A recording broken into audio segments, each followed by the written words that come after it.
I would like to understand the current controversy regarding NEET's PG. जी। अब ये जो national testing agency भी जो एग्जाम करा रही है उसके अंदर भी बहुत सारे फ्लॉज हैं कि कुछ बच्चे ऐसे हैं कुछ जगहों के कुछ पर्टिकुलर सेंटर के जिनके ऑलमोस्ट फुल मार्क्स हैं which is not practically possible. ये कंट्रोवर्सी क्रिएट हुई तो इसका रिपल इफेक्ट हमारे नीट पीजी पे आया कि नीट पीजी का एग्जाम हो नहीं पाया। हाँ, करेक्ट। 25 लाख लोग एग्जाम देते हैं, कुछ 1600 बच्चों को ग्रेस मार्क्स मिले। The quality of students entering into a medical college has to be controlled, has to be controlled, has to be controlled. But minus marks पे भी एक स्टूडेंट को मेडिकल कॉलेज में एंट्री मिली। Medical profession is not worth it. Ragging, suicides. I then exam to get UPSC के बाद probably it is the third I think toughest exam जिसको माना जाता है। वहाँ का जो थर्ड ग्रेड हॉस्पिटल है वो हमारे यहाँ at par with the medical college like AIIMS है।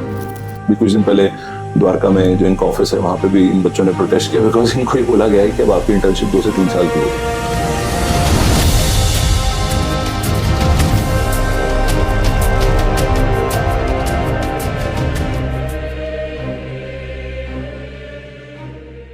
Hello, Dr. Tushar, and welcome to our show. So to kick off the show, can I request you to quickly say hi to our viewers and tell us about yourself? Well, first of all, hello everyone.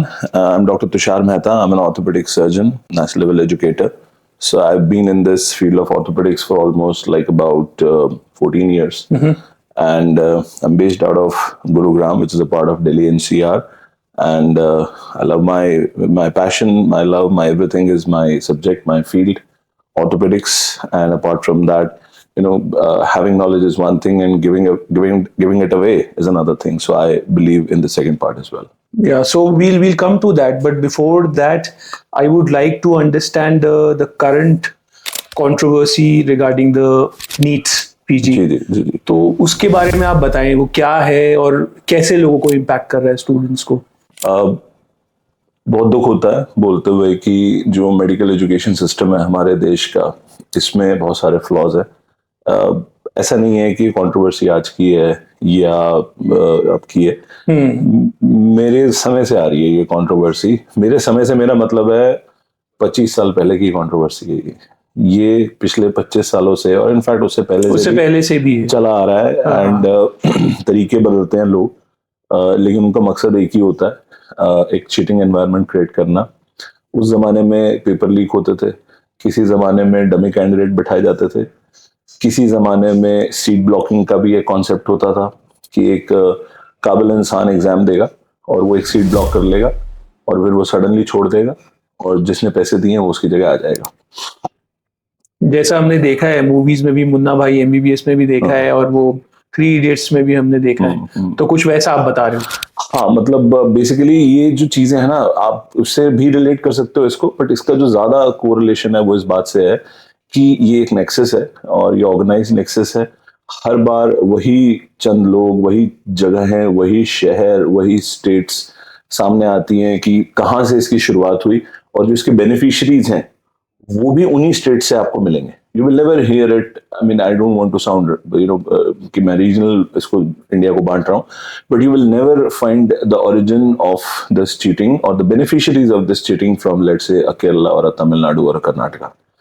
ये particular एक जगह से ही है जहां से लोग cheating की शुरुआत करते हैं। हाँ, नॉर्थ में है, और नॉर्थ में भी कुछ स्टेट्स पर्टिकुलर हैं कि जहां से इस चीटिंग की शुरुआत होती है, और एक पर्टिकुलर 2 या 3 स्टेट्स के लोग हैं जो इसके यूजुअली बेनिफिशियरीज होते हैं। So you know all the details. Everybody knows.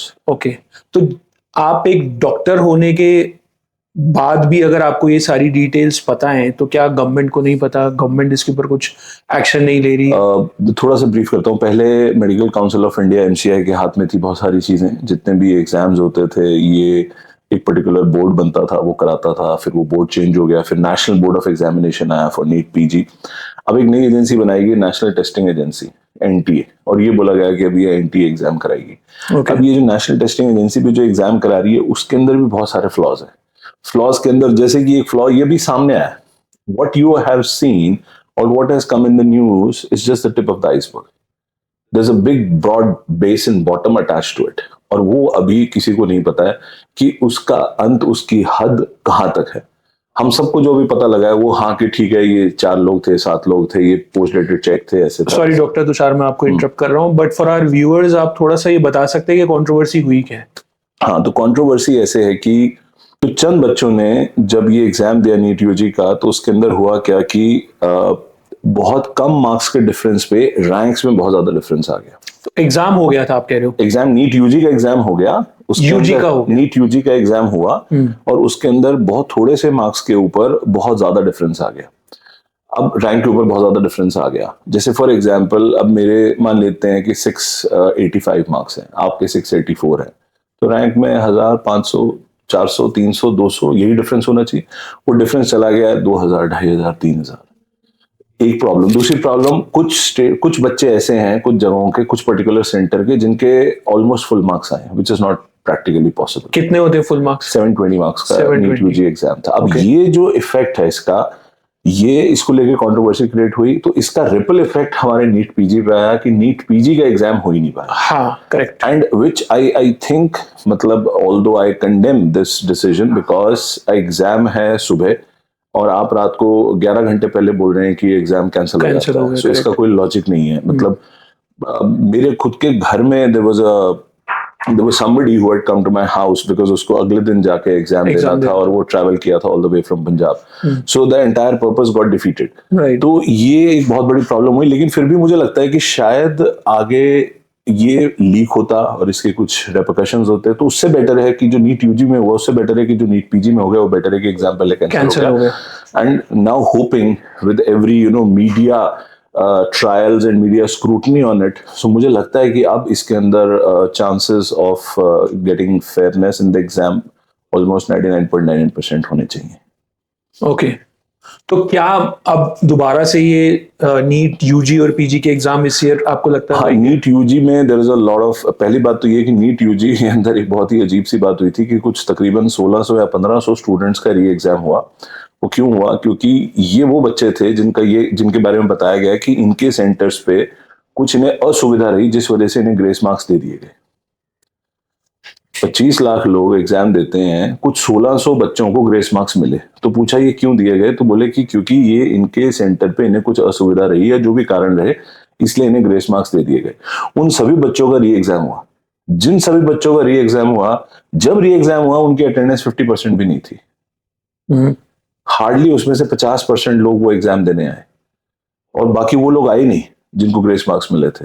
तो उसकी वजह से एक रैंक में एक शिफ्ट आया, लेकिन अभी भी बहुत से लोग इस बात की डिमांड कर रहे हैं from the health minister, from NTA chief has been sacked, उनको हटा दिया गया, कि इसका री एग्जाम होना चाहिए। बट आई डोंट थिंक कि अभी मेरे को कोई पॉसिबिलिटी लग रही है नीट यूजी के दोबारा होने की।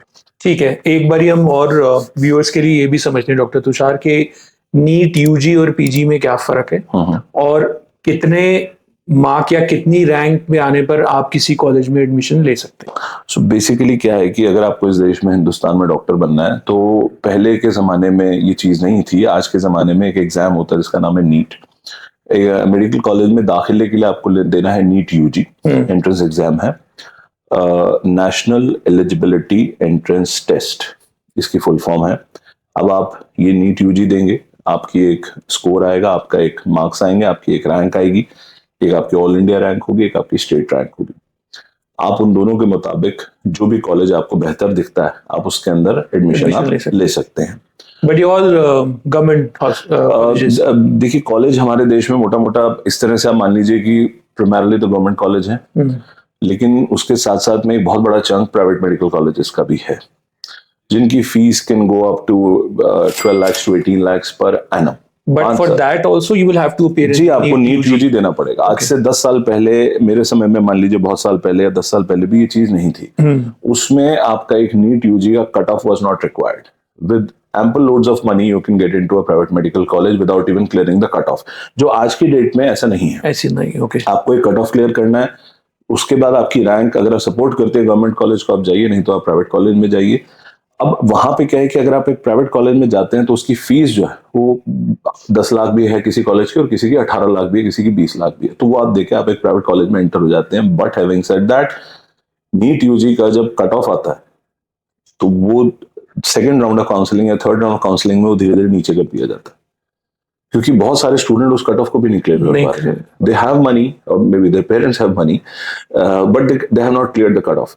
तो पहले कट ऑफ यहाँ है, जितनी सीटें भरनी थी वो नॉर्मल कॉलेजेस में भी होता है, कट ऑफ चलते हैं। हाँ, 3-4 कट ऑफ नॉर्मल कॉलेज में भी चलता है। वो कट ऑफ नीचे हो जाता है, तो उसके बाद प्रॉब्लम इस बात की है कि कट ऑफ इतना नीचे आ जाता है कि किसी एक स्टूडेंट ने अगर हार्डली 20% मार्क्स पे स्कोर किए हैं तो उसको भी एलिजिबिलिटी मिल जाती है that with money you can enter into a college.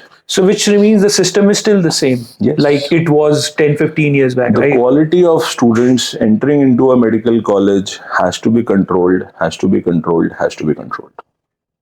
because इन्होंने आगे जाके डॉक्टर बनना ना, नीट पीजी भी तो उन्होंने देना है।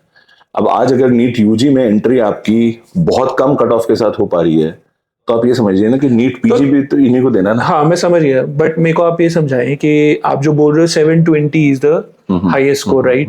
सो जब आप बोल रहे हो कि जो कट ऑफ है, जो बिल्कुल लोअर स्लैब है, वो कितना है? ये पहले कट ऑफ देते हैं लेट्स से 40% कि इस पे हम मानते हैं कि आप पास हो गए हैं, रैंक उसके बाद डिसाइड होगी। लेट्स से 40%, मान लीजिए इसमें आपके कुछ 300 नंबर या 250 नंबर पे, I am just giving a hypothetical. तो मतलब 40% पे भी अगर आप वो, ये फर्स्ट कट ऑफ है आपका इस देश में, I don't want to sound like this but minus marks पे भी एक स्टूडेंट को मेडिकल कॉलेज में एंट्री मिली हुई है, माइनस उसका नेट स्कोर माइनस है। आई गिव एन एग्जांपल, जैसे मान लीजिए कि 200, एक हाइपोथेटिकल केस स्टडी करते हैं, 200 एमसीक्यू आने, एक एमसीक्यू का +4 है -1 है। आपने 200 में से 180 अटेम्प्ट किए, आपके 20 ठीक हुए तो आपको 20 into 4 80 मार्क्स मिलेंगे, और आपके गलत हो गए जो आपने अटेम्प्ट किए बाकी के 140, तो आपको उसमें से -140 हो जाएगा, तो आपका नेट स्कोर तो -60 रहा ना। करेक्ट। तो ऐसे माइनस स्कोर में भी मेडिकल कॉलेज में एंट्री मिली हुई है, क्योंकि कट ऑफ नीचे जाता जाएगा। प्लीज ट्राई टू अंडरस्टैंड, एक प्राइवेट मेडिकल कॉलेज को सीट भरनी है, उसकी सीट भरी जानी है, उसको गवर्नमेंट ने आज से 10 साल पहले उसे प्रॉब्लम नहीं थी, क्योंकि cut off was not a qualification for somebody to enter into a private medical college, the only qualification was that you need to have money. आज गवर्नमेंट ने इस प्राइवेट मेडिकल कॉलेज को बाधित कर दिया है कि आप एडमिशन मेरे थ्रू ही लेंगे, आप अपनी मर्जी से किसी को भी कुछ भी पैसे लेके नहीं दे सकते। कैपिटेशन डोनेशन खत्म कर देंगे हम। लेकिन उस कैपिटेशन डोनेशन का फर्क क्या पड़ा कि पहले कोई 30-40 लाख रुपए देता था और एमबीबीएस में एडमिशन ले लेता था, अब वही ऑर्गेनाइज्ड हो गया है कि अब हर साल वो 18 लाख दे रहा है और वो एमबीबीएस में एडमिशन ले रहा है। द क्वालिटी ऑफ स्टूडेंट जो उसमें एंटर हो रहे हैं उसको नीट यूजी को कंट्रोल करना था, लेकिन जब आप कट ऑफ नीचे करते चले जाएंगे, क्योंकि प्राइवेट मेडिकल कॉलेज की सीट भरनी जरूरी है, तो माइनस मार्क्स वाले को भी तो वहां एंट्री मिल जाएगी ना।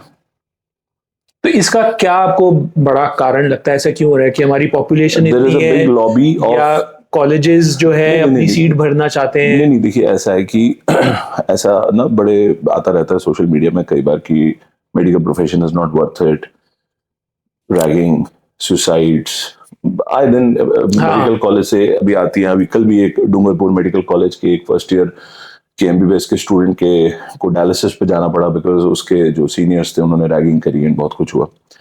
लेकिन हैविंग सेड दैट 25 लाख लोग इसको एग्जाम को दे रहे हैं। यूपीएससी के बाद probably it is the third I think toughest exam जिसको माना जाता है। टफेस्ट इन द सेंस कि आप ये समझिए कि सीटें कम है, जो चाह रहे हैं हम एक मेडिकल कॉलेज में एंट्री चाह रहे हैं वो सीटें कम है, जो डिनोमिनेटर है जो एग्जाम को दे रहा है वो बहुत ज्यादा है। तो इसका मतलब क्या है कि चाहत है लोगों में एस्पिरेशन है। जब और ये दुनिया का कानून है, जब किसी चीज को लेके किसी एक चीज को लेके दुनिया बहुत लोगों की चाहत होगी तो उस चीज में गड़बड़ तो होगी, क्योंकि डिमांड सप्लाई है ना, क्योंकि सप्लाई बहुत है, सप्लाई कम है, डिमांड ज्यादा है। तो फिर उसी चीज को लेके प्राइवेट मेडिकल कॉलेज की सीट्स को भरने के लिए ये कट ऑफ धीरे धीरे नीचे ले जाया जाता है ताकि सीटें भरी जाएं, क्योंकि अदरवाइज प्राइवेट मेडिकल कॉलेज में हर कोई अफोर्ड नहीं कर सकता। डिमांड इतनी ज्यादा है डॉक्टर तुषार, तो फिर मतलब ऐसा क्यों हो रहा है? सीट्स तो लिमिटेड ही होती होंगी, राइट? आप जैसे बोल रहे हो सीट्स आपके सप्लाई लिमिटेड है, डिमांड ज्यादा है। हाँ। तो अगर सप्लाई लिमिटेड है तो हमें सिर्फ बेस्ट ऑफ बेस्ट लेकर जाने चाहिए ना, इंस्टेड ऑफ अपना कट ऑफ स्लैब नीचे करते जा रहे हैं बार बार। नहीं, मैं फिर बता रहा हूँ कि देखिए अब 18 लाख रुपए आपको एमबीबीएस की फीस भरनी है एक स्टूडेंट की, 1.5 लाख रुपए महीना होता है। तो हालांकि हम ऐसे नहीं होता कि 1.5 लाख रुपए भरने, 18 लाख भरने। एक मिडिल क्लास फैमिली के लिए 1.5 लाख रुपए अपने बच्चे के एमबीबीएस की फीस का भरना तकरीबन असंभव है। It's not possible. अब यहाँ पे आप ये सोचिए कि बच्चे के मार्क्स कम है, बच्चा इंटेलिजेंट है, किसी वजह से मार्क्स कम आए, क्या पैसे का जैक लगाया जा सकता है? नहीं लगाया जा सकता। तो क्या इस बच्चे के पास प्राइवेट मेडिकल कॉलेज के ऑप्शन है? नहीं है। तो इसके पास गवर्नमेंट के ऑप्शन है। गवर्नमेंट कॉलेज की तादाद है पर उतनी भी नहीं है। अब जैसे फॉर एग्जांपल अगर हम महाराष्ट्र की बात करें, कर्नाटका की बात करें, the private medical colleges are probably at par with government colleges, और मे भी शायद कुछ फालतू ही होंगे। आप हरियाणा की बात कर लीजिए, तो हरियाणा के अंदर रोहतक है, पीजीआईएमएस रोहतक है, अग्रोहा है which is like semi government and semi private. उसके बाद आप देखेंगे तो कानपुर में एक कॉलेज है और उसके बाद बाकी प्राइवेट कॉलेजेस हैं। तो कहने का मतलब क्या है कि जो बच्चा थोड़ा भी डिजर्विंग है, किसी वजह से मार्क्स कम आए हैं, कट ऑफ क्लियर हो गया है, पहले राउंड का ही जो अच्छा कट ऑफ था वो भी क्लियर हो गया है, लेकिन वो उसको ड्रॉप लेना पड़ेगा ना, उसको तो ड्रॉप लेना पड़ेगा। Correct. और जो बिल्कुल नीचे, जिसके पेरेंट्स को मे बी या उनको उसको खुद को पता है कि my job is just to clear the cut off, and if not no problem, because cut off मैं वहां तक नहीं पहुंच पाया तो क्या हो गया, तीसरे राउंड तक कट ऑफ नीचे आ जाएगा, और उसके बाद they are sitting with money and वो उन्होंने उससे ले लेना है। तो कहने मतलब क्या है कि यही कारण है कि बहुत सारे अच्छे डिजर्विंग बच्चों को 1 ड्रॉप 2 ड्रॉप 3 ड्रॉप लेने पड़ते हैं। क्यों? क्योंकि उनकी रैंक अच्छी है लेकिन उतनी भी अच्छी नहीं है कि एक अच्छा कॉलेज मिले।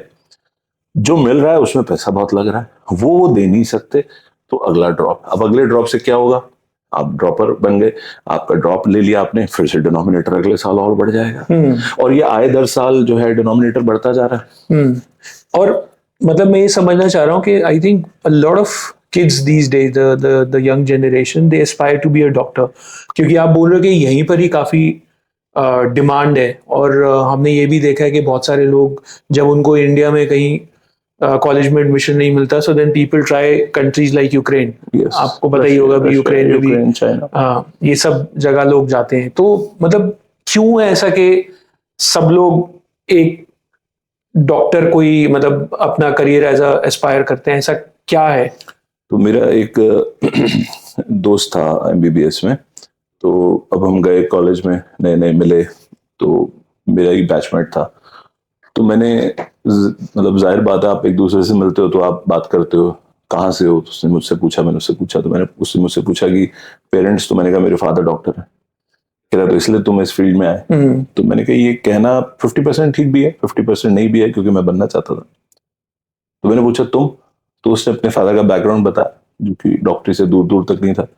तो मैंने पूछा कि तुम क्यों बने? तो उसने बोला कि मेरी मदर को हाइपोथायराइडिज्म है, थायराइड की बीमारी है। तो मेरी हंसी छूटी। मैंने कहा तुम मतलब 5 साल एमबीबीएस करके, 3 साल पोस्ट ग्रेजुएशन करके, उसके बाद 2 साल सुपर स्पेशलाइजेशन करके, मतलब 12 साल बाद या 8 साल बाद या 10 साल बाद अपनी मदर का ट्रीटमेंट करोगे? बोला नहीं ऐसी बात नहीं है, मेरी मदर अपोलो हॉस्पिटल में दिल्ली में दिखाती हैं, और मैं भी as a child 8th class से उनके साथ जा रहा हूँ। तो वहाँ जो एंडोक्रिनोलॉजिस्ट है, जो डॉक्टर है, जो मेरी मदर को देखता है, उसके यहाँ मिनिमम वेटिंग 40 मिनट है, और मेरी मदर कहीं भी अगर वेट करना पड़ता है तो वो थोड़ी परेशान हो जाती हैं, बिकॉज थोड़ा रेस्टलेस हो जाती हैं। लेकिन कहता है कि वहाँ 40 मिनट का 1 घंटा 40 मिनट भी बैठना पड़े तो उनको कोई दिक्कत नहीं है, बैठ जाती है। तो मैंने कहा क्यों? क्योंकि डॉक्टर के पास गई हैं। कहती नहीं, वो ना उस डॉक्टर को देखती हैं तो वो उस डॉक्टर को नहीं देखती, वो उसमें एक सपना देखती हैं कि एक दिन मैं भी यही बनूंगा।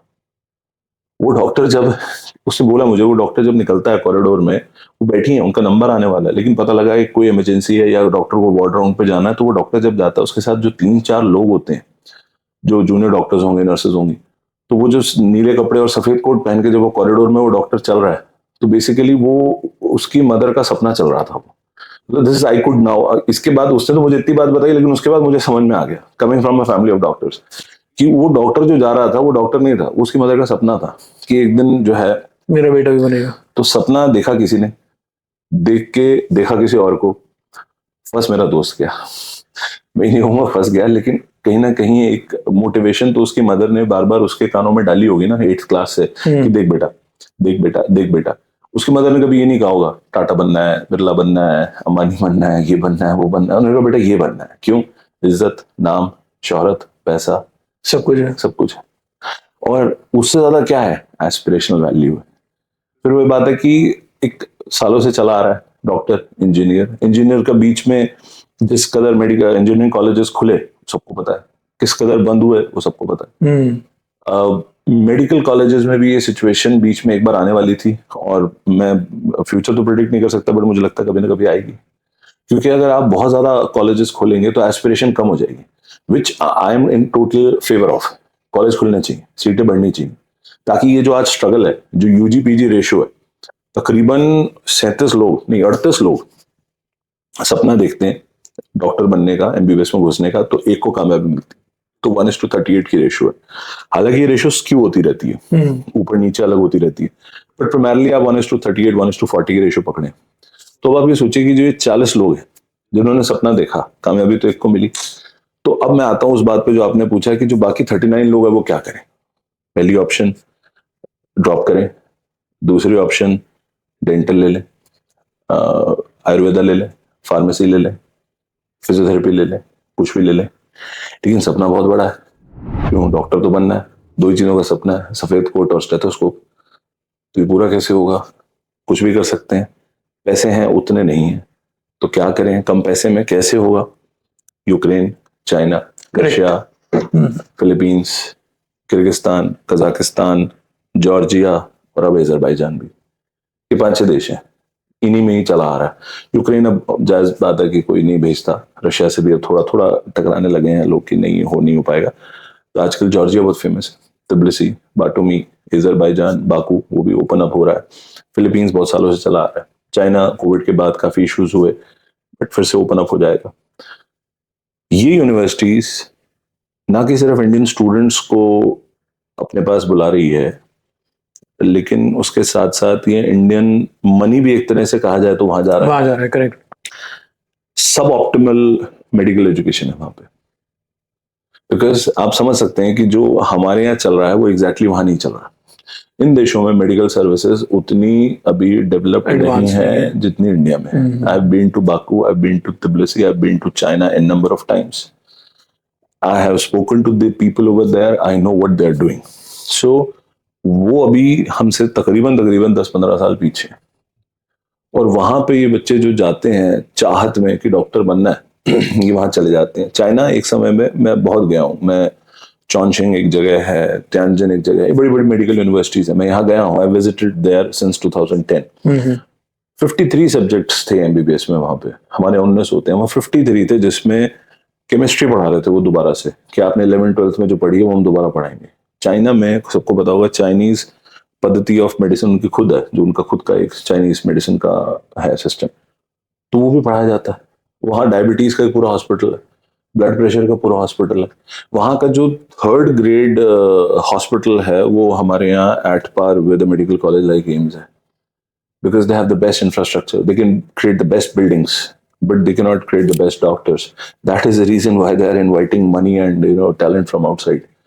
और ये जाता है वहाँ टैलेंट, वापस आता है, और मजे की बात यह है कि इनको वापस आने के बाद एक लाइसेंसिंग एग्जाम देना पड़ता है इंडिया में, जिसको एफएमजी बोलते हैं, foreign medical graduate licensing exam. अब आप सोचिए कि आपके हमारे घर का एक बच्चा जो किसी भी कारणवश इंडिया में मेडिकल कॉलेज में सीट नहीं ले पाया, वो गया रशिया, चाइना, यूक्रेन, वापस आया, तो उसको क्या टैग मिलता है? FMG, foreign medical graduate.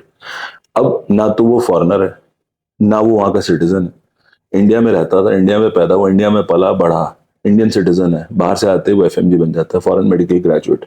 उसको पहले एक लाइसेंसिंग एग्जाम देना पड़ेगा ताकि उसकी एमबीबीएस जो उसने वहां से की है वो इंडिया में वैलिड मानी जाए। अब जब वो एफएमजी एग्जाम देगा, मेडिकल लाइसेंसिंग एग्जाम देगा, उसका सक्सेस रेट आप सुनिएगा, आपको अच्छा लगेगा सुन के, 15% है। और 15% सक्सेस रेट के साथ, अच्छा 15% क्यों है? कुछ एग्जाम टफ है, कुछ जो एग्जाम बनाने वाले हैं वो बायस्ड है, और सबसे बड़ी प्रॉब्लम ये है कि the students coming from there they are quite under skilled, मतलब उनको वो एक्सपोजर नहीं मिला, उनकी गलती नहीं है, उनकी किस्मत खराब थी, या उनके लिए किसी ने फैसला लिया, वो फैसले में प्रॉब्लम हो गई है, तो वो अब उतने स्किल्ड नहीं है। अब यहाँ पे आके वो एग्जाम देते हैं, अब उनका एग्जाम नहीं क्लियर होता। आप सोचें एक बार, वापस हम रिवर्स करते हैं सिचुएशन कि एक स्टूडेंट है, उसने नीट यूजी का एग्जाम दिया, उसका नहीं हुआ, पैसे नहीं थे, उसने ड्रॉप लिया, 1 साल और लगाया, फिर नहीं हुआ। अब वो किस चीज से बच रहा है? 1 साल और ड्रॉप लेने से, फैसला लिया, बाहर चले गए, कम पैसे खर्चे, बाहर चला गया, वापस आने के बाद वही 2 साल फिर से लग गए ताकि इंडिया में लाइसेंसिंग एग्जाम क्लियर कर सके। तो जो समय बचाने के लिए बाहर गया था वो आने के बाद फिर लग गया, और वो 5 साल में मिला क्या, हार्डली 30% और 20% ऑफ द एजुकेशन जो इंडिया में मिल सकती थी। ये कोई बहुत अच्छा फैसला नहीं होता है बाहर जाने का। मैं आपसे रिक्वेस्ट करूंगा ये आप दोबारा से एक बारी थोड़ा सा डिटेल में आप और बताएं, ताकि जो स्टूडेंट्स जो एस्पायर कर रहे हैं बाहर जाने के लिए, specially these 5-6 countries that you named just now, तो क्या नुकसान है अगर वो मतलब ड्रॉप आउट हो जाते हैं यहाँ पर बाहर जाकर और दोबारा आने का? देखिए, सबसे पहली चीज तो क्या है कि इसमें भी अगेन, हालांकि हर चीज में ही होता है, एक ऑर्गेनाइज्ड सिस्टम होता है। तो बहुत सारे बच्चे, लेट्स से फॉर एग्जांपल, अब I come from a small town in Haryana, अगर मैं इस वक्त मान लीजिए बाहर हूँ, मैं तिबलिसी में हूँ, मैं MBBS कर रहा हूँ, और आप मेरे फादर के फ्रेंड के बेटे हैं जो मेरे से उम्र में 2 साल छोटे हैं, और आप भी उसी फेज में हैं, स्ट्रगल कर रहे हैं कि आपका समय आ चुका है नीट यूजी का और आपका नहीं हो रहा है, तो जायज़ बात है आपके पिताजी मेरे पिताजी से बात करेंगे कि बेटे का तिबलिसी में कैसा चल रहा है। अब मेरे पिताजी ये तो बताएंगे नहीं कि सच्चाई में क्या चल रहा है, तो वो कहेंगे भाई बाहर भेजा है पढ़ने, क्योंकि बाहर भेजा है अपने आप में बहुत बड़ी बात है, तो कहेंगे बहुत बढ़िया चल रहा है। तो आप भी जिक्र करेंगे, आपके फादर जिक्र करेंगे कि ये पैसे तो हम भी यहाँ उतना नहीं खर्च कर सकते, इतने में क्या हो जाएगा। और मैं जहाँ MBBS कर रहा हूँ वहां पर मुझे ऑर्गेनाइज्ड वे में पता है that who's gonna take money and fees का डिपॉजिट होनी, I know everything. And then आपके पिताजी मुझसे बात करते हैं कि मैंने इंश्योरेंस की एडमिशन करा दूंगा यहाँ पे, या कोई एक एजेंसी है, बहुत सारी हैं, बहुत सारी एजेंसीज हैं, कि वो एक एजेंसी के थ्रू आप आ जाइए। ऑफ कोर्स पब्लिक फोरम पे थोड़ा अजीब लगता है, बट कुछ मेडिकल स्टूडेंट वहां जाने के बाद they get into this habit of business also, because when they get somebody they get a kind of a incentive. अच्छा, तो उस चीज में आप देखेंगे कि मैंने आपके फादर को कन्विंस किया, उन्होंने मेरे से बात की, उन्होंने मेरे से 3 चीजें पूछी। पढ़ाई, मैंने कहा हो जाएगी। दूसरा उन्होंने पूछा सेफ्टी, मैंने कहा मैं हूँ यहाँ पे। तीसरा उन्होंने कहा ease of coming in and going out, because मेरे बेटे ने आज तक, उसका तो पासपोर्ट भी नहीं है, अभी बनवाऊंगा मैं। तो मैंने तीनों वे में आपके डैडी को श्योर कर दिया, आप वहां आ गए। तो मैं वहां चला गया, मेरे रेफरेंस से आप वहां आ गए। हम दोनों की एक ही प्रॉब्लम है, चाहे 2 साल पहले चाहे 2 साल बाद, कि हमारी उतनी अच्छी रैंक नहीं है। और हमें वेस्ट नहीं करना था 1 साल, या 1 साल हम कर चुके थे या 2 साल हम कर चुके थे और हम वहां चले गए, क्योंकि हमें लगा कि ठीक है 4-5 साल की बात है, वापस इंडिया में आके हमने दोबारा से यहाँ मेहनत कर लेंगे, कोई बात नहीं। अब मेरी भी MBBS खत्म हो गई, आप अभी वहां कर रहे हैं, मेरे को वापस आना पड़ा। आया तो पता लगा कि एक इंटर्नशिप है जो मुझे करनी है, चलिए वो मैंने कर ली। फिर मुझे पता लगा कि मेरी 5 साल की डिग्री वैलिड ही नहीं है जब तक मैं यहाँ पे लाइसेंसिंग एग्जाम नहीं दूंगा। तो मैंने वो लाइसेंसिंग एग्जाम की तैयारी करी। तो अब ये मजे की बात ये है कि प्राइवेट जो कोचिंग इंस्टीट्यूट्स हैं, जिसमें से एक का मैं भी हिस्सा रहा हूँ, तो वो अब उन कंट्रीज में ही उन्होंने सेंटर खोल लिए हैं और उन्हीं मेडिकल कॉलेजेस के अंदर ही खोल लिए। तो मेडिकल कॉलेज ने आपको एडमिशन दिया किसी एक देश ने, और उसके बाद आप ही को पढ़ाने के लिए आप ही की देश की एक यूनिवर्सिटी बुला ली, एक कोचिंग अकेडमी बुला ली। तो आप भी इंडिया से आए हैं, आपको पढ़ाने वाले भी इंडिया से आए हैं। फर्क सिर्फ क्या रहा कि वही आप अगर इंडिया में पैसे देते तो आपके डबल लगते, आप विदेश चले गए तो आपके कम लगे। और वो एकेडमी क्यों आई है? क्योंकि इसके बाद जब आप वापस जाएंगे तो वो लाइसेंसिंग एग्जाम क्लियर करने में वो आपकी मदद करेंगे, बिकॉज वो हिंदुस्तान से आए तो उन्हें पता है कि वहां पे क्या पूछा जा रहा है। तो अब आप सोचिए कि इस पूरे ऑर्गेनाइज सिस्टम में सिर्फ एक ही चीज है जो आउटसाइड द एनवायरनमेंट है, वो है वो कंट्री जहां पे MBBS करने गए हैं। अब जब हम वापस जाते हैं, चाहे हमने उस दौरान, मान लीजिए मैं वहां रह रहा हूँ और एक कोचिंग अकेडमी वहां आ गई और मैं तैयारी कर रहा हूँ उसके साथ कि जब मैं वापस आऊंगा तो मुझे एग्जाम देना है, उस एग्जाम का सक्सेस रेशो 15-20-25% ऐसे ऊपर नहीं है। प्रोटेस्ट हो रहे हैं, बहुत कुछ हो रहा है। अभी कुछ दिन पहले द्वारका में जो इनका ऑफिस है वहां पे भी इन बच्चों ने प्रोटेस्ट किया, बिकॉज इनको ये बोला गया है कि अब आपकी इंटर्नशिप 2 से 3 साल की हो गई, आपको डिग्री मिलेगी लाइसेंस पे, लाइसेंसिंग एग्जाम पे, लेकिन उस दौरान जो आपकी वर्किंग जो इंटर्नशिप है, जिसमें हम कहते हैं कि पढ़ाई की प्रैक्टिकल एक्सपीरियंस है, 1 साल की बजाय बोल दिया 3 साल कर देंगे आपकी, सो दैट आपको इंडिया वापस आने के बाद जो प्रैक्टिकल हैंड्स ऑन एक्सपीरियंस है वो आप 2-3 साल लेंगे, तो ही हम आपको तैयार मानेंगे कि आप हिंदुस्तान में जो है MBBS की डिग्री देने लायक है। हालांकि इस पे प्रोटेस्ट चल रहे हैं, बहुत कुछ हो रहा है। अच्छा, तो आप ये कह रहे हो कि जब आप बाहर से पढ़कर आते, जो भी 3-4 साल आपने बाहर लगाए, 5 साल, 5 साल, आपने भाग लगाए, तो उसके बाद आपको आकर 1 साल की इंटर्नशिप करनी है। जो 1 साल की इंटर्नशिप है, जिसके बारे में अभी एक पीछे एक रूल आया कि इसको 3 साल की किया जाएगा, हालांकि बहुत प्रोटेस्ट होने के बाद वो 3 से वापस 1 कर दी गई है। और उस 1 साल के बाद भी आपका एक लाइसेंसिंग टेस्ट होगा। लाइसेंसिंग टेस्ट, अगर आप वो पास हो जाते हो तो ये आपको यहाँ पर एक तो ये वैलिडिटी आपका मिलती है। लाइसेंस एमबीबीएस का वैलिड है। हालांकि एक नया मॉडल आ रहा है, कई सालों से आ रहा है, 3 साल से तो मैं ही सुन रहा हूँ, जिसको नेक्स्ट बोलते हैं, नेशनल एग्जिट टेस्ट। बोला जा रहा है कि इस लाइसेंसिंग एग्जाम को उसमें मर्ज कर देंगे, बट दिल्ली अभी बहुत दूर है, वो चीज अभी बहुत दूर है। वो कब मर्ज होगा नहीं होगा, नोबडी नोस। वो सिर्फ अभी किताबी बातें हैं, कागज पे है। मीटिंग्स होती हैं, अभी तो सरकार सेम है, हालांकि पिछली वाली में भी मीटिंग्स हुई, हेल्थ मिनिस्टर ने दिया, सब कुछ दिया, नेक्स्ट करके एक नया कॉन्सेप्ट आने वाला है। बट क्योंकि अभी कुछ कंक्रीट नहीं है, although I am aware of everything around it, but अभी कुछ कंक्रीट नहीं है, तो जब तक कंक्रीट आता नहीं तो आई थिंक उस पर कोई फायदा नहीं है डिस्कस करने का, बिकॉज वो एक बहुत ही एस्पिरेशनल चीज है। उसके आने के बाद ये लाइसेंसिंग एग्जाम खत्म हो जाएगा। It will be merged in the NEET PG. इसकी कॉलेजेस की बात कर रहे हैं, तो जैसे आपने ये 5-6 कंट्रीज बताई, बट इसको छोड़कर भी कुछ अच्छी कंट्रीज हैं जहाँ लोग जाते हैं, जैसे ऑस्ट्रेलिया हो गया या यूएस हो गया या यूरोप में कोई अच्छा कॉलेज है, तो क्या उन कंट्रीज में भी आप पढ़कर आप वापस आओगे तो आपको यही सेम प्रोसेस फॉलो करना पड़ता है, या it is only design for आपको आप इंडिया से आप एमबीबीएस करें, उसके बाद आप चाहे एएमसी दें, ऑस्ट्रेलिया मेडिकल काउंसिल का एग्जाम दें, आप यूएस के यूएसएमएलई दें, आप कोई भी एग्जाम दें, इंडिया वापस आने के बाद आपकी डिग्री की मान्यता नहीं है। आपको कोई ना कोई लाइसेंसिंग एग्जाम जरूर देना पड़ेगा।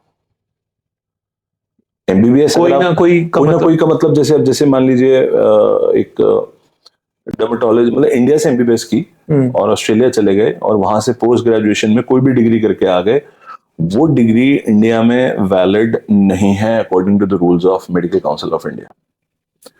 अगर मैं यूएसएमएलई क्लियर कर लेता हूं, जो यूएस का मेडिकल लाइसेंसिंग एग्जाम है, United states MLE medical licensing exam, and I get the top rank and the top branch of anything in the United States of America for post graduation, अगर मैं वो करके India वापस आके settle होना चाहता हूं तो उस डिग्री की कोई मान्यता नहीं, उसकी कोई validity. So which is good.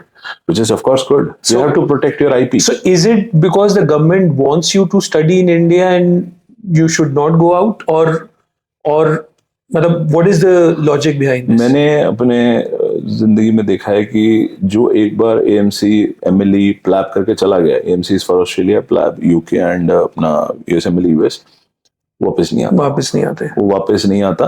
और अब पिछले कुछ सालों में जो हुआ है उसकी वजह से इंडिया में एमबीबीएस करते हुए स्टूडेंट को एक बात समझ में आ गई है कि नीट पीजी की तैयारी ही नहीं करनी, सीधा एमएलई और एएमसी की ही तैयारी करनी है, जिसमें USMLE is the most sought after.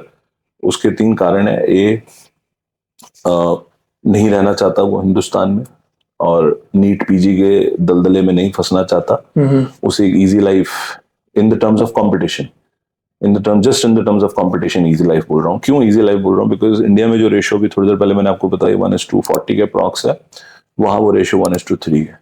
Again वो भी स्क्यूड हो सकती है थोड़ी बहुत ऊपर नीचे, बट एवरेज 1:3, 1:4, इससे ऊपर नहीं है।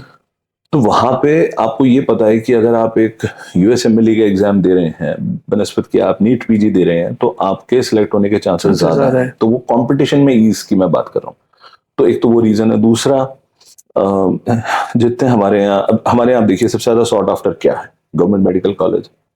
हर इंसान किसके लिए मेहनत कर रहा है? हर बच्चा जो मेडिकल कॉलेज में जाना चाहता है वो क्या चाहता है कि हरियाणा का है तो पीजीआई रोहतक मिले, जयपुर का है तो एसएमएस जयपुर मिले, हर बच्चा यही चाहता है। यूपी का है तो केजीएमसी लखनऊ मिले। इन मेडिकल कॉलेजेस में जो खुद की इनकी अवस्था है, स्थिति है, हालत है, हॉस्टल्स की हालत है, करिकुलम है, टीचर्स हैं, सीनियर्स हैं, रैगिंग है, इन सारी चीजों को जब एक स्टूडेंट अंदर घुस के देख लेता है, झेल लेता है। मेरे दोस्त ने सपना नहीं देखा था ना, मदर ने देखा था, पूरा करने के लिए उसको भेजा। अब ये पूरा पॉसिबल है कि 2 साल में उसे समझ में आ जाएगा कि इसके लिए मैंने इतनी मेहनत करी, कि सुबह शाम शुरू में रैगिंग का प्रेशर है, हॉस्टल में उतना अच्छा एनवायरनमेंट नहीं है, क्योंकि गवर्नमेंट कॉलेज है ना, तो सेटअप तो इंफ्रास्ट्रक्चर तो गवर्नमेंट ही है। आखिरी बार हम में से कोई कब गया था गवर्नमेंट हॉस्पिटल, सिविल हॉस्पिटल अपने आप को दिखाने? शायद याद भी नहीं आएगा। क्योंकि इंफ्रास्ट्रक्चर नहीं है।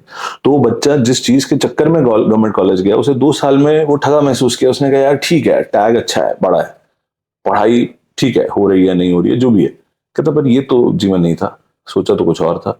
तो वहां से फिर उसका सेकंड ईयर में मन बन जाता है, जो पहले मेरे समय में कम था, आज के समय में बहुत बढ़ गया कि I want something else in life which should be bigger, which should be better. What is bigger, what is better, getting out of the country.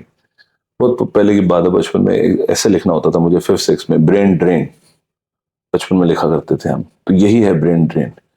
The best of the brain entering into the best of the government medical college in India after 2 years starts realizing that it's not worth it. Maybe I need something else. Then he explores, watches a lot of stuff on YouTube, and then gets to know about somebody from his college 10 years ago, went to US, amazing life, बढ़िया residency चल रही है, अच्छे पैसे आ रहे हैं, 5 दिन काम है, 2 दिन आराम है, बिकॉज वहां पे इंडिया की तरह क्वांटिटी नहीं है, क्वालिटी है। वो सेकंड ईयर में फैसला बना लेते हैं मुझे नहीं रहना यहाँ पे। उसकी सरकारी फीस है साल की 25,000, 30,000, 35,000 सालाना फीस है। तो कहीं ना कहीं हम ये भी मानेंगे कि सरकार उसको पढ़ाने पर खर्चा कर रही है, जायज बात है, क्योंकि 30-35,000 में क्या आता है, कुछ भी नहीं आता। करेक्ट। कॉलेज के प्रोफेसर्स की तनख्वाहें हैं, इंफ्रास्ट्रक्चर है, कॉलेज की सब्सिडीज हैं, फंड्स हैं, और वो बच्चे से उतना पैसा ले नहीं रहे। क्यों? उसने अपनी रैंक हासिल की अपनी मेहनत से, उसके पढ़ाने पे सरकार का पैसा खर्च हुआ। लेकिन मजे की बात यह है कि उसका एंड क्या निकला कि वो चला गया यूएस, और अब वो वहां से वापस नहीं आएगा। तो गवर्नमेंट स्पेंट मनी ऑन। नहीं डॉक्टर तुषार, हाँ, ये जो आप बात कर रहे हैं जो यूएस या बाहर कंट्रीज में जा रहे हैं, ये तो वही लोग कर सकते हैं जिनके पेरेंट्स अफोर्ड कर सकते हैं। नहीं नहीं नहीं, ऐसा नहीं, ऐसा नहीं। मतलब आप ये कह रहे हो कि जो भी मेडिकल एंट्रेंस एग्जाम दे रहे हैं, they all can afford to send their kids outside. पहले तो आपका माइंडसेट बड़ा होना चाहिए कि बच्चा बाहर जाएगा, रहेगा। मैं बताता हूँ इसमें होता क्या है। यूएस एमएलई की अगर हम बात करें तो स्टेप 1, स्टेप 2, स्टेप 3, 3 एग्जाम में होता है ये एग्जाम। ये एमबीबीएस करने के लिए नहीं है, ये एमबीबीएस के बाद की पोस्ट ग्रेजुएशन के लिए है।